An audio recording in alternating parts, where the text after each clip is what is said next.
Slow down and be alert in our school zones. That's the message from Lieutenant Robert Dicke of the Cumberland County Sheriff's Office, which oversees the traffic control officers responsible for safely directing traffic around our community schools. Lieutenant Dicke reminds drivers of the precautions they should take in and out of school zones to protect our children.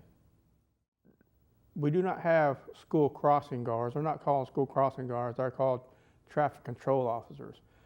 Way back in the days, when they didn't have so much traffic, it was where the kids would cross the roads and when there was much traffic, there were school crossing guards.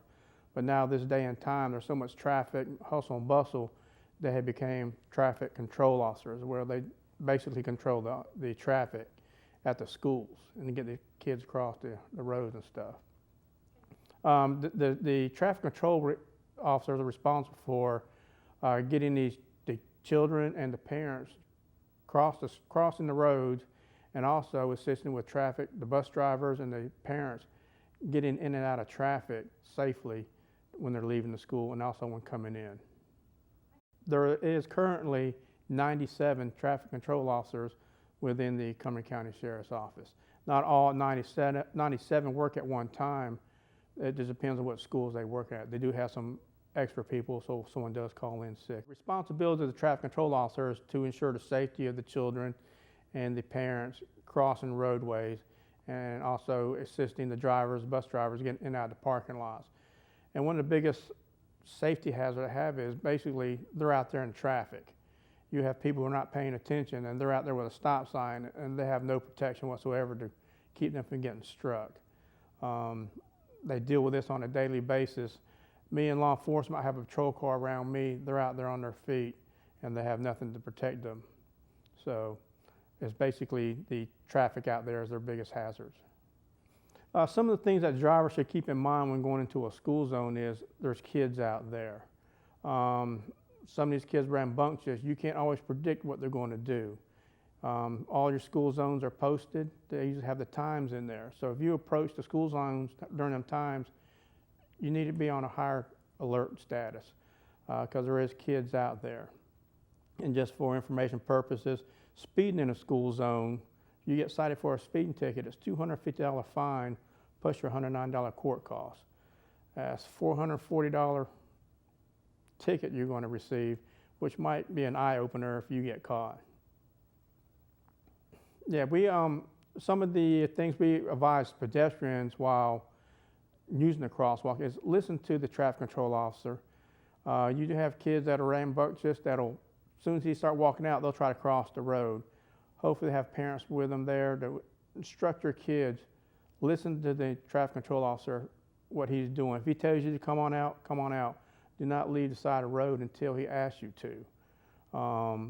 And also, you do have to be aware of the traffic out there, because there's quite a few people who don't pay attention when they're coming down through the school zones. So you do have to be aware of the traffic out there too. What you should do as a citizen when the school bus comes out, the stop arms actually stop. But there's 5 different situations where you have to know when you need to stop. If you're on a 2-lane road, of course, when the stop arm comes out, most of them do have the yellow light, slow down. When the red stop arm comes out, you have to stop. If it's a 2-lane road, both directions have to stop.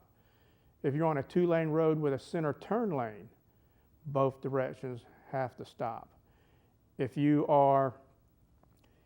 have a 4-lane road and there's no center turn lane, both directions must stop.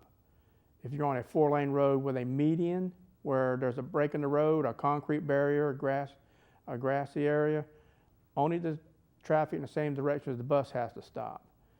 And if you're on a 4-lane with a center turn lane, then only the traffic following the bus in the same direction would have to stop.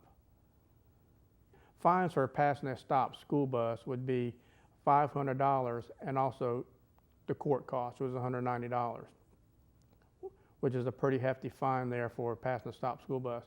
Now, if you pass a stopped school bus and a child is struck, the penalty for it would be a $1,000 fine and is a Class I felony charge. that's going to be on top of whatever charge you hit with hitting the child. Now, if you do hit a child passing a stopped school bus, the penalty phase would be $2,500 and a Class H felony on top of other charges you may get with taking that individual's life. What we need to do is, driving through these school zones, keep in mind that could be your child, your grandchild, a friend's child driving, crossing that road. I come across where a lot of people, they're speeding in a school zone and they have the kids in the car with them. You know, it's like, you need to pay attention to other kids also besides yours, because they would be truly upset if your child got hit on the side of the road because someone's speeding. So be considerate of the other kids and the traffic control officers that are in them school zones.